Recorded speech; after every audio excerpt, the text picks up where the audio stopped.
할렐루야. 우리 살아계신 하나님께 감사와 찬양과 영광의 박수 올려드리겠습니다. 아멘.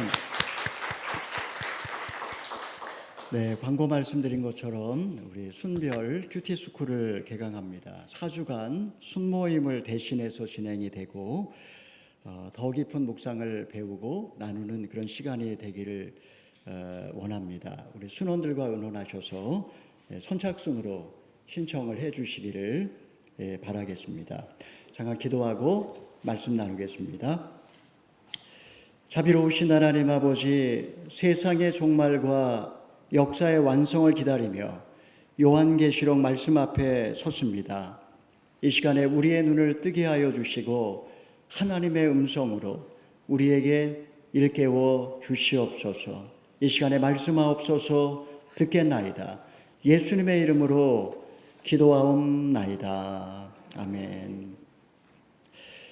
이 시간에 죽임당하신 어린 양이라는 제목으로 오늘 말씀을 함께 나누기를 원합니다. 대통령이 퇴임할 때 국가기밀에 속한 본인 관련 문서는 봉인해서 최대 30년 이상 공개하지 못하도록 그렇게 법으로 정하고 있습니다.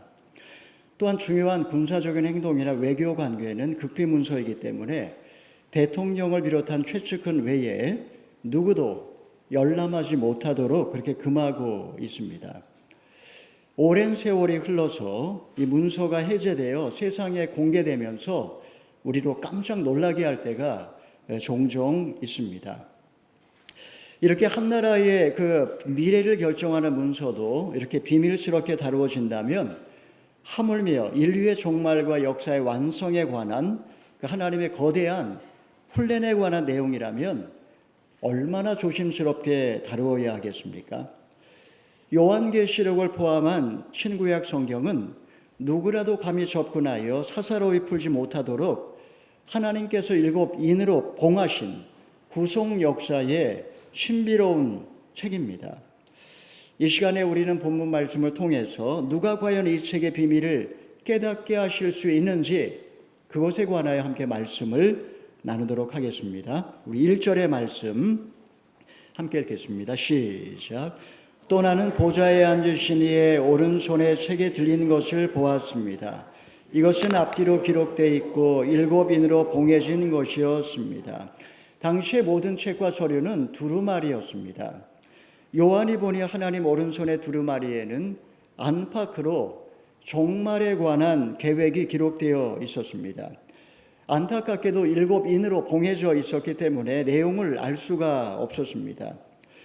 로마 권력가들은 죽을 때 유서를 여러 겹으로 인봉해 가지고 함부로 열어보지 못하도록 그렇게 하곤 했습니다.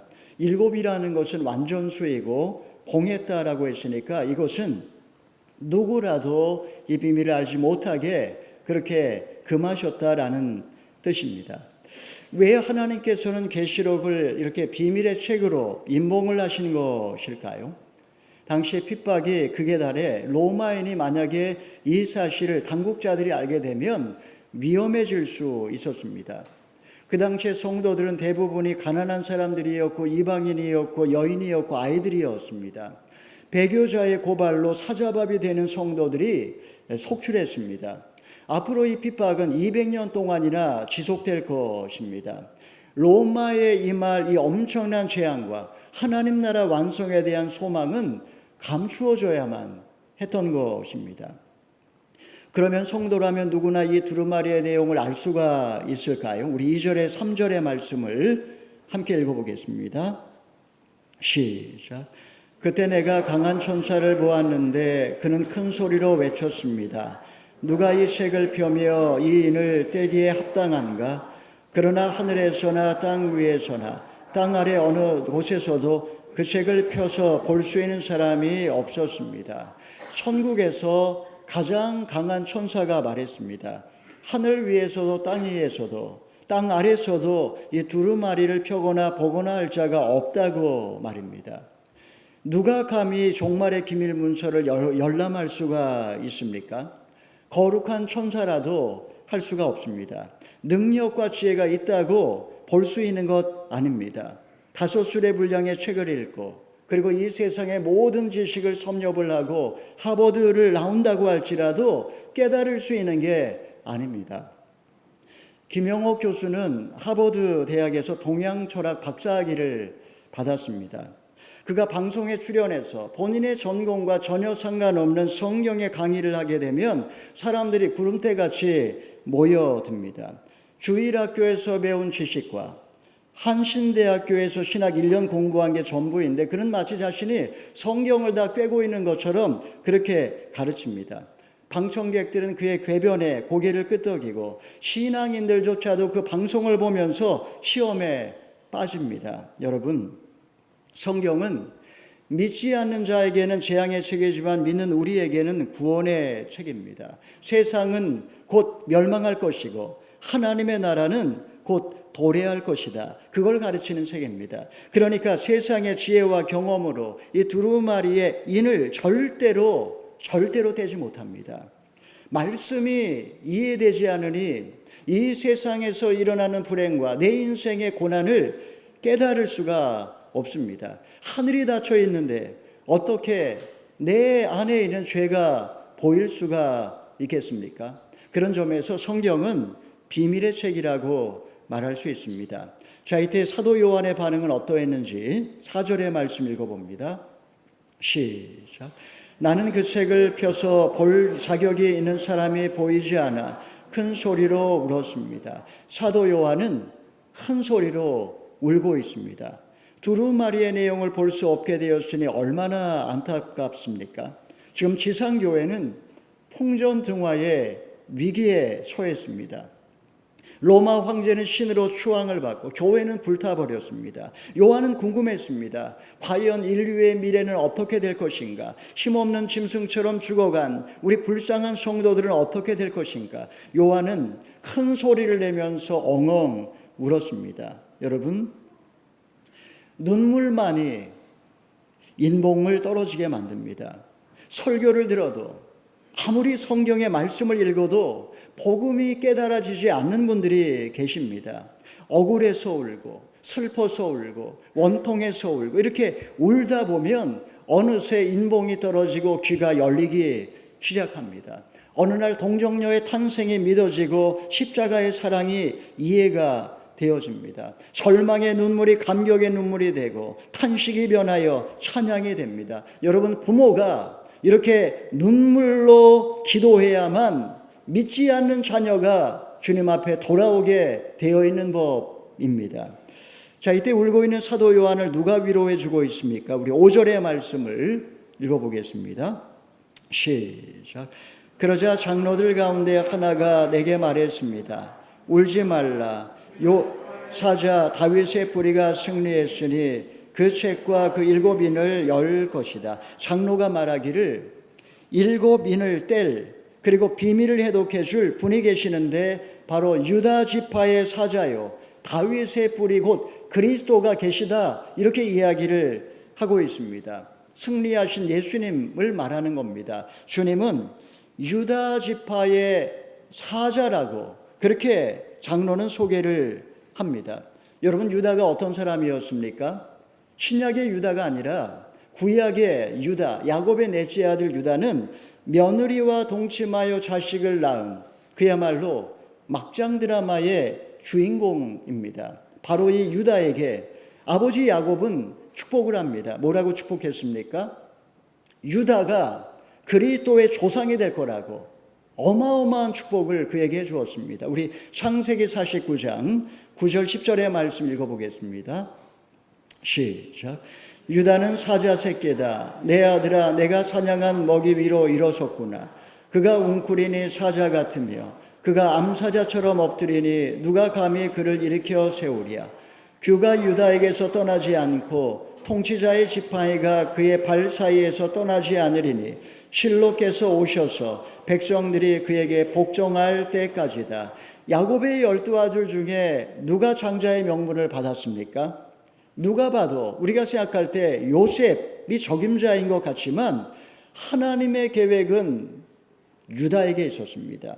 동생을 팔아버리고 그 죄책감에 짓눌려 살았던 유다, 그가 어느 날 며느리가 임신한 아기의 아버지가 자신이라는 사실을 알게 되었습니다. 그는 며느리를 당장 돌로 쳐서 죽이며 자기의 죄를 그냥 감추려 하기보다 그가 나보다 옳도다, 자기의 죄를 인정하고 돌이켰던 것입니다. 하나님께서는 이렇게 죄를 인정하고 있는 모습 그대로 나온 유다를 그리스도의 조상으로 삼아주셨다라는 사실, 과거 그는 죄의식에 짓눌려 살았던 사람이었고, 그리고 밤거리를 헤매며 죄를 지었던 그런 인간이었습니다. 하지만 그가 죄 사함의 은혜를 덧입었을 때 사자처럼 담대해졌습니다. 분명히 겉으로 볼 때에는 부끄러운 인생이었지만, 모든 사람이 손가락질하는 그런 인생이었지만, 하나님이 보실 때 그는 보배 같은 인생이었습니다. 그가 메시아의 조상이 된 것입니다. 여러분, 우리가 믿는 예수님은 사자와 같은 모습으로 이 땅에 오실 것입니다. 하늘과 땅의 모든 권세를 갖고 세상을 심판하실 것입니다. 장차 그분이 두루마리의 7인을 뗄 때마다 이 세상에 재앙이 임할 거라고 계시록은 이야기를 합니다. 그날 그분 앞에 모두가 두려워 떨며 엎드릴 것입니다. 반면에 죄사함을 받은 우리 성도들은 사자와 같이 담대하여서 주와 함께 영원히 왕노릇할 거라고, 그런 소망의 메시지를 지금 요한에게 보여주고 있는 것입니다. 사도 요한이 보니 사자와 같은 예수님에게서 깊은 상처의 흔적이 보였습니다. 그것이 무엇입니까? 우리 6절 7절의 말씀 읽어보겠습니다. 시작. 또 나는 보좌와 내 생물과 장로들 가운데 어린 양이 서 있는 것을 보았는데 죽임을 당했던 것 같았습니다. 그가 7뿔과 7눈을 가지고 있으니 이 눈들은 온 땅에 보냄을 받은 하나님의 7 영입니다. 어린 양이 와서 보좌에 앉으신 이의 오른손에서 책을 받아 드셨습니다. 과연 예수님은 보좌 한가운데 서 계셨는데 과거에 죽임을 당했던 어린 양 같았습니다.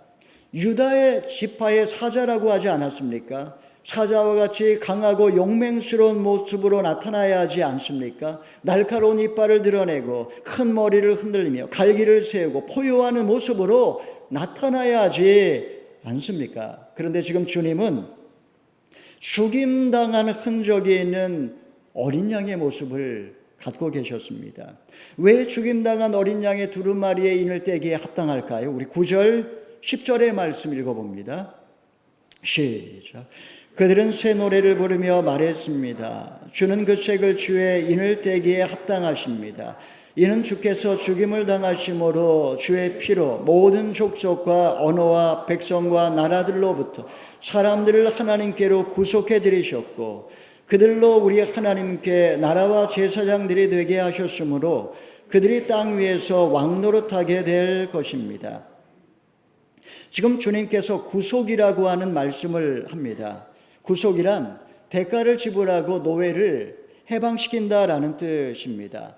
주님께서 사탄의 노예였던 우리를 해방시키기 위하여 자기의 생명을 값으로 치르시고 그 피로 그의 백성을 삼아 주셨다라고 이렇게 노래를 부르고 있습니다. 이제 하나님 나라 백성이요 왕 같은 제사장으로 우리를 살게 하셨습니다. 여러분, 우리가 그럴 만한 가치가 있는 자들이었습니까? 여러분, 그냥 피도 아니고 하나님의 아들의 피로 값주고 우리를 사셔서 그의 나라와 그의 제사장으로 삼아 주셨다라는 것 말이 됩니까? 여러분, 저나 여러분이나 모든 인간 안에는 천사가 될 수 있는 가능성과 악마가 될 수 있는 위험성을 동시에 갖고 있습니다. 문제는 자유의지조차도 타락했기 때문에 의인은 없나니 한 사람도 없습니다. 우리의 혈관에는 사납고 더럽고 초하고 거짓된 피가 흐르고 있습니다. 아무리 교양과 예절로 포장한다 할지라도 속은 회칠한 무덤처럼 썩어서 냄새나는 것, 바로 이런 인간 예외 없이 전적으로 타락한 존재라는 것입니다. 정권이 바뀌게 되면 이제 고위공직자에 대한 인사청문회를 하게 됩니다. 청와대에서 검증을 통해 추천을 해도 파보면 문제 없는 사람이 한둘이 아닙니다. 위장 전입, 군대 문제, 이중국적, 재산세 누락, 논문 표절, 심지어는 혼외자까지 이런 곤욕을 치릅니다. 여러분, 우리는 그 사람들을 손가락질을 하지만 여러분, 내가 만약에 그 자리에 서서 내가 검증을 받는다면 나는 어떨까요? 물론 나를 물론 그렇게 그 자리에 불러주지도 않지만, 능력도 안 되지만 과거를 캐보면 문제없는 사람이 없습니다. 예수님은 이런 우리를 하나님께 드리려고 자기 피로 사셨습니다. 하나님 아버지, 당신의 형상대로 창조된 당신이 창조하신 인간입니다. 하나님 아버지, 이들을 나라와 제사장 삼아 주시옵소서. 왕같은 제사장 삼아 주시옵소서. 나중에 어디에 쓰시려고 필요해서 사신 게 아닙니다. 다른 이유는 하나도 없습니다. 마치 부모가 자식을 사랑하여서 희생하듯이 사랑 때문에 자기의 생명을 바쳤고, 그리고 우리를 구원해서 아버지께 드리셨다라는 것입니다. 여러분, 주님은 사탄과 세상을 사자처럼 용맹하게 심판하시지만 구속받은 성도들에게는 죽임당한 어린 양처럼 사랑으로 대하십니다. 예수님은 세상을 구원하기 위하여 사자의 권세를 쓰지 아니하시고 자기 희생을 통하여 우리를 구원하셨습니다. 그분은 7뿔과 7눈, 곧 완전한 능력과 완전한 지혜를 갖고 계신 분이셨지만 무능과 어리석음을 선택하여 구원의 길을 열어놓으셨다. 여러분, 이것이 구원의 신비입니다. 여러분, 죽임당한 어린 양처럼 자기 희생을 통하여 그리스도의 사랑을 지금 삶 속에서 전하고 계십니까? 누군가의 구원을 위하여 자원에 희생할 때 내 눈에 감추어진 성경의 인이 떼어질 줄 믿으십니까? 하나님이 주신 그 소중한 희생의 가치를 망각한 채 내 삶의 자리에서 마치 사자처럼 군림하며 큰 소리를 치면서 결국 소중한 관계를 다 망가뜨리며 살지는 않았느냐 하는 것입니다. 여러분, 사자의 포효가 아니라 죽임당한 어린 양 같은 희생이 있을 때 거기에 우리의 가정에, 우리의 교회에, 내 삶의 자리에 구원의 역사, 생명의 역사가 시작되는 줄 믿으시기를 바랍니다. 고난의 강물을 통과할 때 7뿔과 7영, 즉 완전한 지혜와 완전한 지혜 능력을 우리 또한 덧입을 수 있는 줄 믿으시기를 바랍니다. 유다와 같이 자기의 죄를 인정하고 관용을 베풀 때에 비로소 사자와 같은 담대함을 얻게 될 줄 믿으시기를 바랍니다. 예수님께서 두루마리를 취하실 때 24장로는 무엇을 하고 있습니까? 우리 8절의 말씀을 읽어보겠습니다. 시작. 그가 책을 받을 때 네 생물과 24 장로들이 각기 하프와 향이 가득 담긴 금대접을 들고 어린 양 앞에 엎드렸습니다. 이 양은 성도들의 기도입니다. 이스라엘이 성소의 향단에서 향을 피우면 그 연기가 하늘로 올라갑니다. 그때 그 자리에서 기도를 하게 되면 거기서 대기하고 있던 천사가 향연과 함께 기도를 받아서 하나님께 갖다 바치는 장면입니다. 당시 성도들은 어떤 기도를 했을까요? 그들은 칠흑 같은 어둠 속에 눈물과 탄식으로 자신들의 그 원통함과 고통을 주님께 호소를 했습니다. 과연 하나님이 살아계시다면 그 살아계심을 증거로 보여달라고 아마 그들은 피를 토하며 간구를 했을 것입니다. 그들의 원통함이, 그들의 이 한맺힌 기도가 곧 응답될 것입니다. 이제 요한계시록 뒤로 가게 되면 하나님께서 이 그들의 기도를 땅에 쏟으시면서 이 세상의 재앙이 시작이 되는 것입니다. 자, 기도가 담긴 금대접을 어린 양 앞에 드렸을 때 사도 요한의 귓가에 놀랍게 노래소리가 들리기 시작합니다. 우리 11절, 12절의 말씀을 읽어보겠습니다. 시작. 그때 나는 보좌와 생물들과 장로들을 에워싼 수많은 천사들을 보고 음성을 들었는데 그들의 수가 만만이요 천천이었습니다. 그들은 큰 소리로 말했습니다. 어린 양은 능력과 부귀와 지혜와 힘과 존귀와 영광, 찬양을 받으시기에 합당하십니다.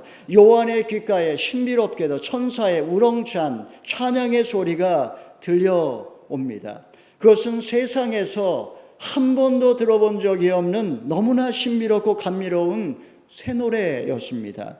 죽임당하신 어린 양을 찬양하는 노래였고 구원의 하나님을 높이는 그 노래소리였습니다. 천사들은 능력과 부와 지혜와 힘과 존귀와 영광 찬양받기에 합당하신 인간의 그 어떤 말로도 표현할 수 없는 그 주님의 영광을 소리 높여 노래를 하고 있고 그 천사들의 그 찬양 소리가 천국에 가득 울려 퍼지고 있습니다. 여러분, 나이를 먹을수록 옛 노래가 그리워집니다. 70, 80 노래를 부르면 추억이 떠오르고, 그리고 우리 한국인들은 트로트를 들으면 어깨가 들썩입니다. 가사를 보면 다들 인간을 향하여 부르는 노래입니다. 헤어진 연인을 향하여, 친구를 위하여, 때로는 아무 대상도 없이 그냥 그저 자기 감정을 토하는 그런 노래가 대부분입니다. 우리가 영원히 부를 새 노래, 그 새 노래는 죽임을 당하신 어린 양을 향한 노래인 줄 믿으시기를 바랍니다. 자, 천사들의 합창 소리가 끝나자 누가 찬양을 화답을 하고 있습니까? 우리 마지막으로 13, 14절의 말씀 읽어봅니다. 시작. 또 나는 하늘과 땅과 땅 아래와 바다에 있는 모든 피조물과 그 안에 있는 모든 것들이 보좌에 앉으신 분과 어린 양께 찬송과 존귀와 영광과 능력이 영원토록 있기를 빕니다 라고 하는 소리를 들었습니다. 이에 네 생물은 아멘 하고 화답했고 장로들은 엎드려 경배했습니다. 천사들의 노래가 끝나자 이번에는 하늘과 땅과 바다와 그 가운데 모든 피조물들이 찬양이 시작이 됩니다. 네 생물들은 아멘으로 화답을 했고 이 14장로는 그 앞에 엎드려 경배를 합니다. 여러분 한번 생각해 보십시오. 죄로 인하여 인간뿐만 아니라 세상 만물이 저주를 받았으니 마지막 날 그 모든 피조물이 심판받아야 마땅하지 않습니까? 예수님은 구원받은 성도들뿐만 아니라 만물을 새롭게 하기 위하여 죽으셨기 때문에 피조물 역시 장차 그들의 구속을 기대하며 찬양하는 것이 마땅하지 않겠습니까? 여러분, 해와 달과 별, 그리고 그 아래 나무와 동물과 만물이 지금 마지막 날 구속의 날을 기다리며 죽임당하신 어린 양을 찬양하는 그 소리가 들리십니까? 나이를 먹을수록 말씀은 들리지 않고 그냥 그저 슬픈 감정에 젖어서 옛 노래를 부르고 계십니까? 아니면은 죄인으로서 자기 발견을 한 후 나를 피로 사셔서 나라와 제사장을 삼아주신 그 예수님의 은혜에 감격하여 날마다 새 노래를 부르고 계십니까? 욕심이 많고 이기적인 한 청년이 있었습니다. 어려서부터 내 뜻대로 되지 않으면 동생에게 화풀이를 하고 때리는 그런 나쁜 형이었습니다. 그런 반발심이 많아서 교회에 가지 않겠다고 자주 때를 부렸지만 다정하고 배려심이 많은 동생은 교회도 잘 다녔고 그리고 부모님에게 순종하며 딸 같은 역할을 했습니다. 그러던 어느 날 고등학교 때 집안이 망하게 되었습니다. 동생은 기도를 들어주지 않으신 하나님에 대한 그 원망과 불신으로 교회를 떠났고 이후에 유물론에 심취해 살았습니다. 반면에 그는 구원을 받는 아니었지만 고난을 통과하면서 하나님을 인격적으로 만났습니다. 유다와 같이 자격 없는 그에게 주님은 찾아오셔서 성경의 인을 떼어주셨고 그 놀라운 구원의 비밀을 깨닫게 해주신 것입니다. 여전히 세상에 대한 욕심을 버리지 못했던 그는 더 깊은 영적 세계로 들어갈 수 없었습니다. 그에게 하나님은 그저 복을 주시는 분이었을 뿐이었기에 말씀이 어느 순간부터 둔해져서 귀에 전혀 들어오질 않았고 그냥 습관을 쫓아서 좋은 신앙인 포장만 내면서 흉내만 내면서 교회를 다녔습니다. 그러다가 2년 전에 아버지께서 소천을 하셨습니다. 장례식장에서 동생에게 복음을 전하고 교회로 인도해야 되겠다 이렇게 마음을 먹었습니다. 그리고 동생에게 지난날 그의 잘못에 용서를 구했지만 동생은 마음을 다 열지를 않았습니다. 그는 지난 인생 자신의 잘못을 다시 한번 돌아보며 회개하는 시간을 가졌습니다. 죽임당하신 어린 양 예수님처럼 오직 말이 아니라 자기 희생을 통해서만 동생을 구원할 수 있음을 깨닫게 되었습니다. 언젠가 동생이 그리스도를 영접하고 함께 주님을 찬양하게 될 그날을 소망하게 되었습니다. 그는 지금도 새 노래를 부르며 동생의 구원을 위해 날마다 눈물로 기도하고 있습니다. 말씀을 정리하겠습니다. 사자와 어린 양은 서로 함께할 수 없는 천적입니다. 그리스도는 죽임당한 하셨고 이제는 사자의 권세를 가지고 세상을 심판하실 것입니다. 그리스도 안에 이렇게 사자와 어린 양이 통합된 것처럼 주님께서는 우리 역시 어린 양의 희생을 통해 죄에서 벗어나 이제 담대하게 복음을 전하고 세상을 이기는 왕 같은 제사장으로 살기를 주님은 우리에게 원하고 계십니다. 오늘날 여성성을 소중히 여기지 않고 남성성을 추구하는 여성들과 가부장적인 남성성에 함몰되어 살아가는 남성들로 인하여 이 땅의 가정에 불행이 찾아옵니다. 죽임당하신 어린 양은 어떻게 세상을 구원할 수 있는지를 보여주는 표상입니다. 예수님이 나의 인생에 찾아오셔서 말씀의 인봉을 떼어주실 때 우리의 눈에 하늘이 열리게 될 것이고 그리고 영광스러운 그 새 노래를 우리는 부르기 시작할 것입니다. 사랑하는 여러분, 우리가 보좌에 앉으신 영광의 주님을 예배할 때 어떠한 좌절과 절망도 사자처럼 당당하게 이겨낼 수 있습니다.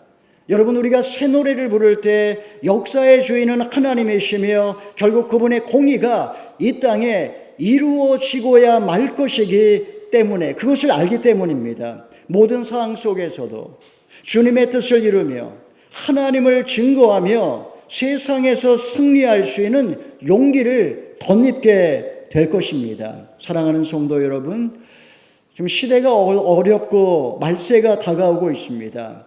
나의 지혜와 경험이 아니라 오직 눈물로 주님 앞에 나아가 말씀의 인봉을 떼시기를 바랍니다. 성령의 조명을 받아서 나의 죄를 발견하고 고난의 의미를 해석할 수 있기를 바랍니다. 죄 사함을 받아서 이 땅에 임한 그 재앙 앞에서도 사자와 같이 담대해지시고 죽임당한 어린 양을 영원토록 찬양하면서 이 땅에서 왕같은 제사장으로 살아가시는 저와 여러분 다 되기를 주님의 이름으로 축원합니다. 아멘.